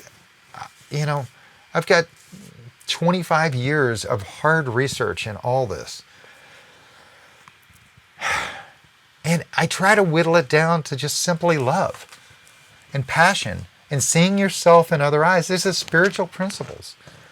So I believe we're going to evolve as human species to a place where we actually going to do some crazy stuff. Remember I told you in the physical revolution, physical changes? If I told you that, the phone, the little black box is, 50 years ago, if I told you we're all going to have a little black box and be able to ask, that sounded crazy. Well, in the spiritual evolution, we're going to have things go on to where we use our intuition more, where we can read each other's mind. Well, we don't even need language.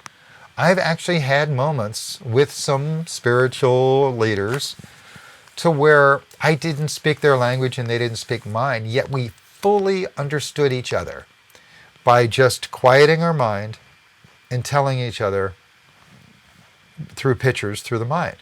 And it wasn't like I was sending them some weird picture. All I was doing was concentrating on it, and they were tuning into my frequency, and I was doing the same thing with them. I could get information back and forth with them. It sounds crazy.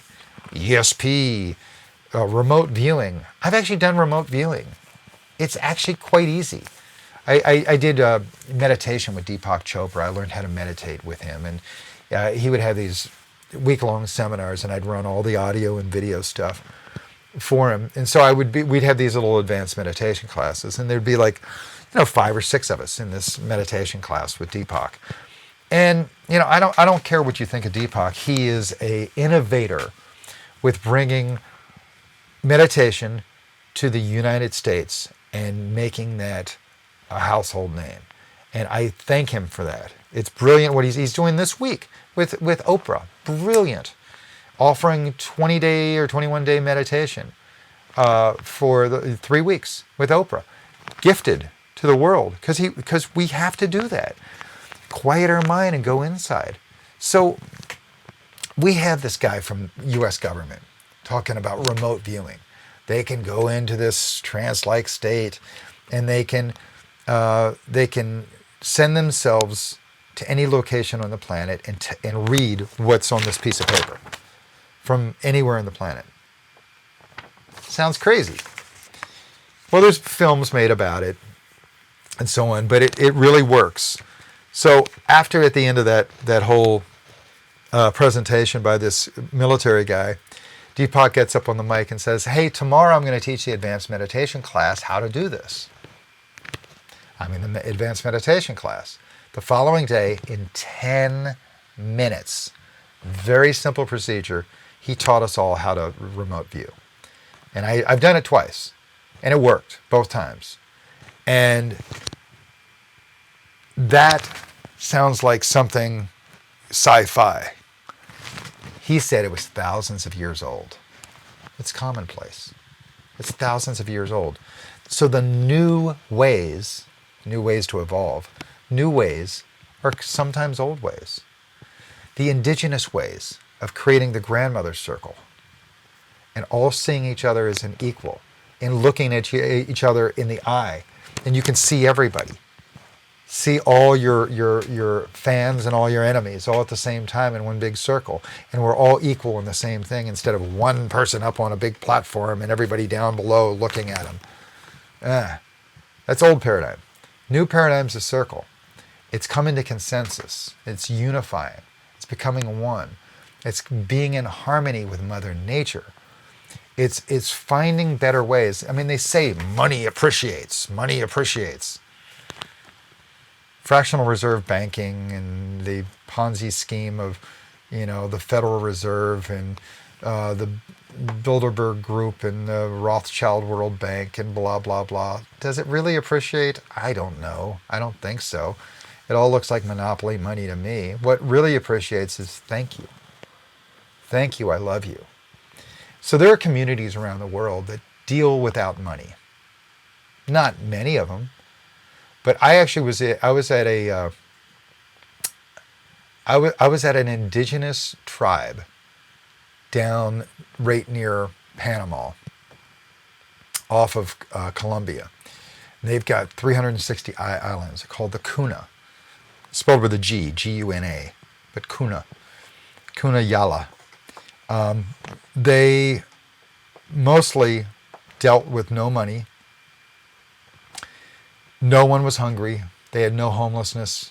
They had family, community, dances, laughter, love, and they were living in paradise.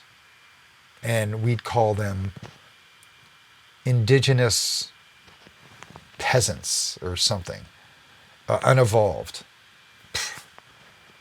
They were happy. They were clear-minded. They loved one another. They were so much more evolved than so much of our society of greed. So what I started this whole thing off was Tom Shadyac talked about this Darwin.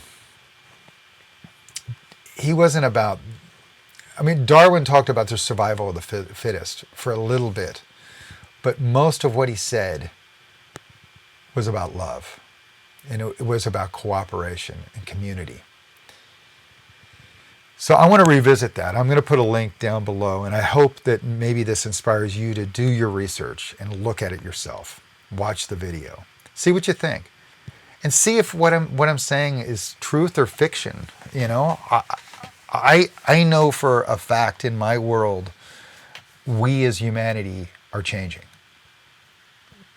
We're like that butterfly that's in that caterpillar who went in the cocoon, and we're in that primordial ooze, that gooey blah.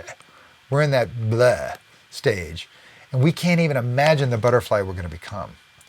But our society has to crumble. We have to let go of the caterpillar. We have to let go of the million legs and the jobs and identifying with all this stuff, and maybe see the real job is taking care of one another. And how can we work together in this beautiful community of the world and not hate each other? I think war is obsolete. I think greed is obsolete. I think ignorance is obsolete and lying. I think money is obsolete. I think destroying our environment and not being in harmony and balance with it is obsolete. I think hating one another just because you're different skin color or different religion, that's obsolete.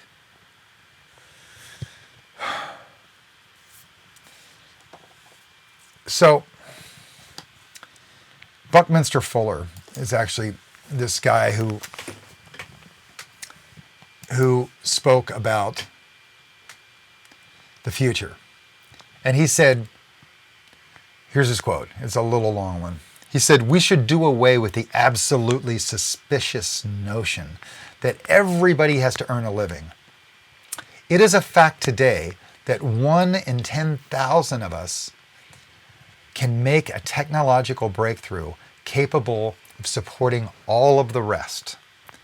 The youth of today are absolutely right in recognizing this nonsense of earning a living, being enslaved to the rat race. We keep inventing jobs because of this false idea that everybody has to be employed to some kind of drudgery, because according to Malthusian Darwinian theory, he must justify his right to exist.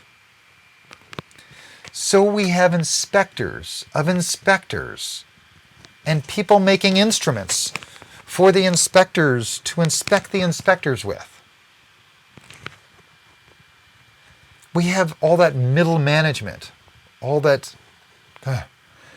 The true business of people should be to go back to school and think, let's add feel, let's think and feel about whatever it was that they were thinking about before somebody came along and told them that they had to earn a living. And he also says, where is it? He also says, where is this? You never change things by fighting the existing reality. To change something, you have to build a new model that makes the old existing model obsolete. So during this time of us going inside, we have to start to envision what it is that works for we the people, what it works for the future of humanity. How can we as people start looking 7 generations down the road, and how can we start doing what's right for those next 7 generations? He says, if you ignorantly believe that there's not enough life support available on planet Earth for all of humanity, then survival only of the fittest seems self-flatteringly to warrant magna selfishness. That's where we're at now. However, it is due only to humans' born state of ignorance and 99.9% invisibility of technological capabilities that they don't recognize the vast abundance of resources available to support all humanity at an omni-high standard of living. This was his belief. And he was back in the 60s, 50s, 60s, and 70s. Brilliant guy, Buckminster Fuller. So we're here now. We actually have the little black box that'll tell us everything. We have these 3D printing of houses. We can make all sorts of incredible things right now. And so John Lennon said, peace is not something that you wish for. It's something that you make, something that you do, and something that you are, and something that you give away. Now, I say the same thing's true with love, or joy, or innocence, or fearlessness, or gratitude. Love is not something that you wish for. It's something that you make, something that you do, and something that you are, and something that you give away. So this humanity that I'm proposing is that we all work. We don't wish for a better humanity. We make it, we do it, we are it, and that we give it away and we share it. It's this, we've got a giving economy, a global giving economy to where we can all be gifting and helping one another. Who would think that the largest hotel chain doesn't have any hotels? It's Airbnb. The largest taxi companies are Uber and they don't have any taxis. Uber and Lyft. I mean, we're in a weird time these days that, Amazon is, delivery. And like we've been reinventing every part of society. Why can't we reinvent the way we treat the billionaires? We can. So we, the people, have to all step up and do our best. So here's what I'm going to read. This is a woman named Marianne Williamson, and if you don't know who she is, she ran for president until about a month ago. She's a wonderful person that has brilliant ideas about the evolution of humanity and about our hearts opening up and us doing what's right for we the people. And she said this many, many years ago. And at one point it was told that Nelson Mandela wrote this. Well, he read this, but he didn't write it. This was written in an older book of hers. And it's about ourselves. Now, we're all riding along in fear right now. And humanity has to get out of fear and get out of the habit of blaming and complaining, and it's their fault, and come together and look at what the real problem is. So here it is. Our deepest fear is not that we're inadequate.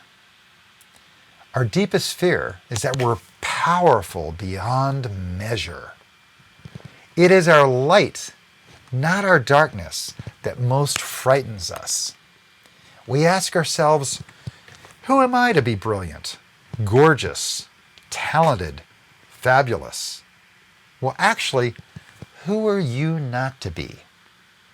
You are a child of God, and your playing small does not serve the world. There's nothing enlightened about shrinking so that other people won't feel insecure around you. We are all meant to shine, as children do. And we were born to make manifest the glory of God that is within us. It's not just in some of us, it's in everyone.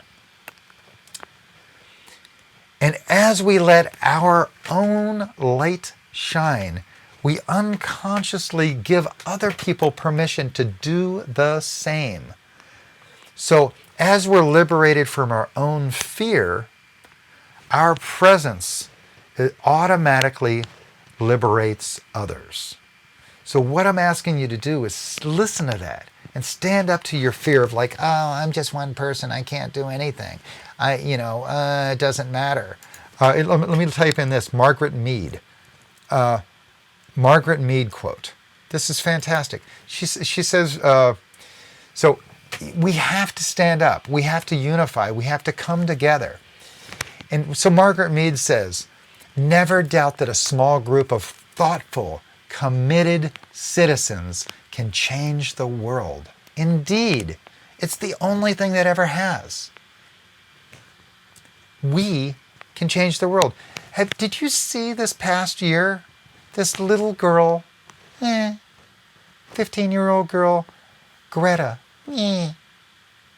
everybody making fun of her. She's standing up for Mother Nature. She had a movement behind her. Before that, it was my friend Juteska Martinez with an X. Juteska Martinez. with a group called Earth Guardians. Same thing.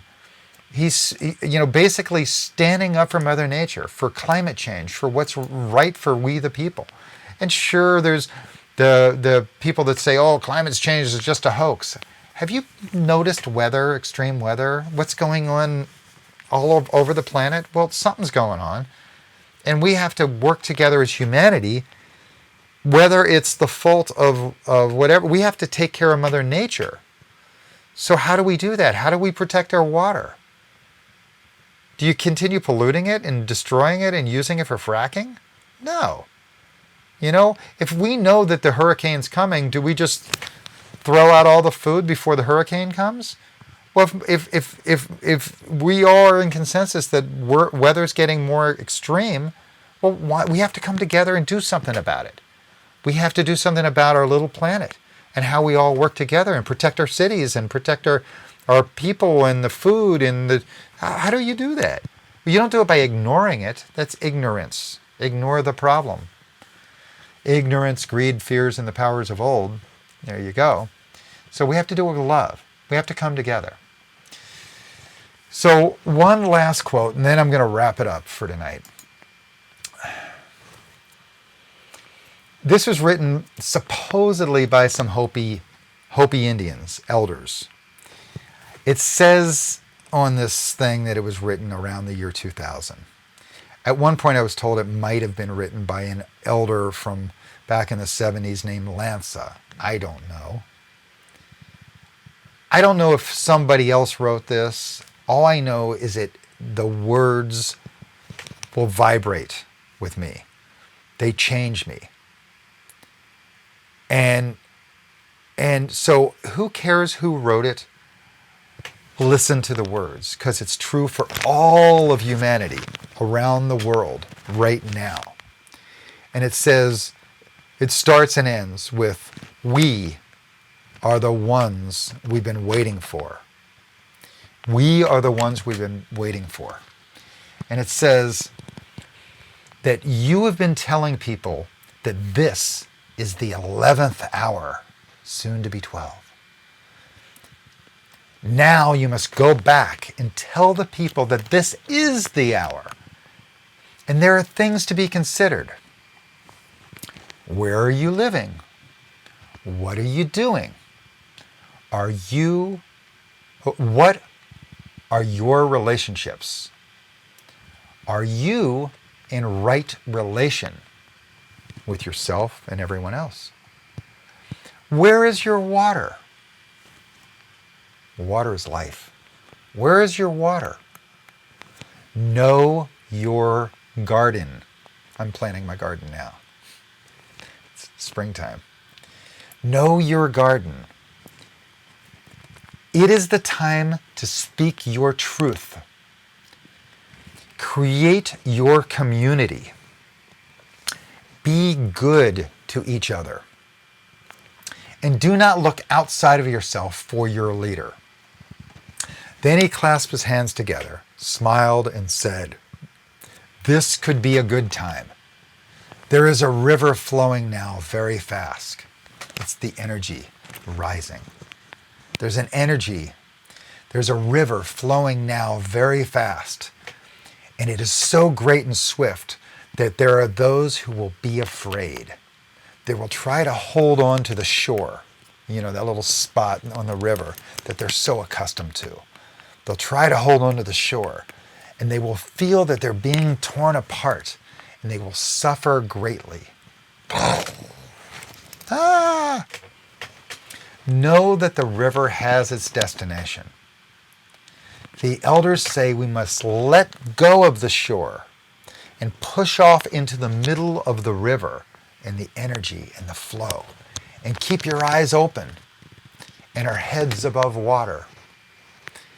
And I say, see who is in there. See who's in there with you and celebrate. Hey, come together. At this time in history, we are to take nothing personally, least of all ourselves.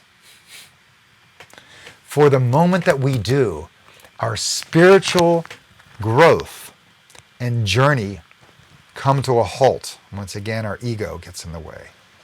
Our spiritual growth and journey come to a halt. The time of the lone wolf is over. Gather yourselves. Banish the word struggle from your attitude and your vocabulary. All that we do now must be done in a sacred manner and in celebration. We are the ones we've been waiting for.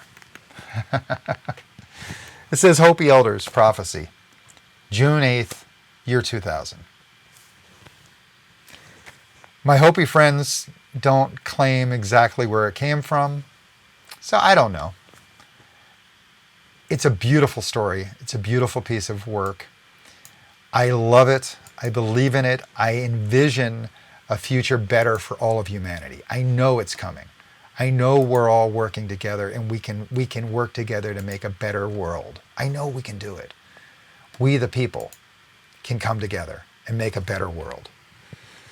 So my name is Brian Hardin, Brian David Hardin. I like the David in there. David's the one who stood up against the corporations and the giants, and you know, he was the slayer of the giants. I don't want to go slaying any giants. I think they're slaying themselves. But I think the giant I'm slaying right now is the old version of myself and the old version of society, and that we, with a new vision, can find a new way that works for we the people and all people. I know we can do it. So, Brian David Hardin, new ways to evolve, new ways to change, new ways to grow, new ways to challenge yourself. I always end things with question everything. Question everything. And fear nothing. Fear nothing. There's nothing to fear, because every problem, every crisis is an opportunity to learn and grow. So every problem we're having, if we look at it the right way, you can see that it's just a way of growing. We can, instead of responding in the same way, we can change our response and make it so then we know a better way. We can evolve. So question everything, fear nothing, laugh more, laugh more, laugh more, worry less, get rid of the heavies off your shoulders, all that stress, all that fear, all that anxiety. Laugh more, worry less, love all. Intuition, love all, and I mean all, the good, the bad. Be thankful for all of it. So love all and do it with gratitude for everything and everybody. Like I said, have gratitude for everything, even the good, even the bad, you know. Which reminds me, I got to tell you one more story. The last story is story of the most beautiful horse. The most beautiful horse in all the land. This guy had the most beautiful horse in all the land. The horse was beautiful. Everybody in the whole community would come to this guy and say, "You've got the prettiest horse in all the land. That beautiful little female horse is beautiful. You're so lucky to have that horse." And the trick is, he didn't let the ego get to him. He didn't, "Oh, I do. Yes, great." No, instead he just said, "Thank you. Thank you for noticing. I love the horse too. It's great." And, you know, with humbleness. And one day the horse runs off. And everybody came to him and said, "This is horrible. You've lost the most beautiful horse in all the land. Now you're going to have to plow the fields all by hand by yourself. This is horrible. This is terrible." And once again, he doesn't get too egotistical or too upset. He stays in the middle. He stays humble. He stays okay with it. It's like, something good will come of it. It'll be okay. Maybe I need to do the work. It'll be okay. So the following day, the horse comes back, and it's a beautiful horse that left, and it came back with this most beautiful male horse in all the land. So a female and the male horse and all the prettiest horse in all the land show up. Now he's got two horses, and people say, "This is incredible. You're so blessed. Now you can have little ponies. It's incredible. You'll be so rich. This is great. You can plow more fields. Once again, he doesn't let the ego get to him. He doesn't let the boasting get to him. He stays in the middle, calm, humble. Thank you. Thank you for noticing. I'm sure it'll be perfect. Everything's perfect, even when it's not. So then, his son gets up on that new horse, on the new stallion, gets up and rides and trying to teach it how to ride and breaks it, and the horse flips the son and breaks his leg. This is terrible. This is terrible. Your son's now out of commission. Now you got to do the work of two men. You got to do all his work and your own. This is terrible. Once again, the father says, it's okay. Something good will come of it. The following day, the army comes and grabs up all of the able-bodied young men and only leaves one, his son, because he's got a broken leg. Once again, up and down and up and down. Everything in life is perfect, even when it's not. Everything's perfect, even when it's not. So what I've been doing lately is smiling more. I wake up and I smile. I got nothing to smile about. And I smile. And I tell myself, I drop into the feeling and I tell myself it's all perfect.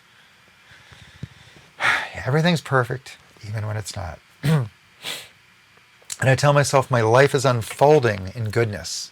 My life is on course. And I stay there. And that's where I start my day from. Like the guy that doesn't get too excited or too depressed. He stays in this middle of humble and kind. Humble and kind. And that's what the practice is for all of us. See who the community is. Celebrate with them. Create the community. Know where your water is. Know where your food is. Plant your garden. Have better communication. Have better connections. I mean, you don't need security if the whole community is secure. You know, there's a guy named Will Allen who started this thing called Growing Power, and they created these gardens, and he brought the whole community in to be part of it. And they said, well, shouldn't we have someone there protecting it so people don't come in the middle of the night and steal the food? And he said, the whole community's here. No one's going to steal the food because everybody's here. We're all in this together. And he never had to have security. It was protected, you know? So we can do this as one. We can all love one another. War is obsolete. Love is not obsolete. You know, it's something we give, something we do. So I love you. I love this challenge that we're all going through right now. And I'm certain that there's some silver lining in this cloud, that we're all going to go from that metamorphosed caterpillar and we're all going to come out the butterfly. I can imagine, or I can't even imagine, how brilliant it's going to be. And so we, the people, have to come together. Start loving one another. Stop the argue, blame, and complain. Care for one another. I love you. Take care. See you again.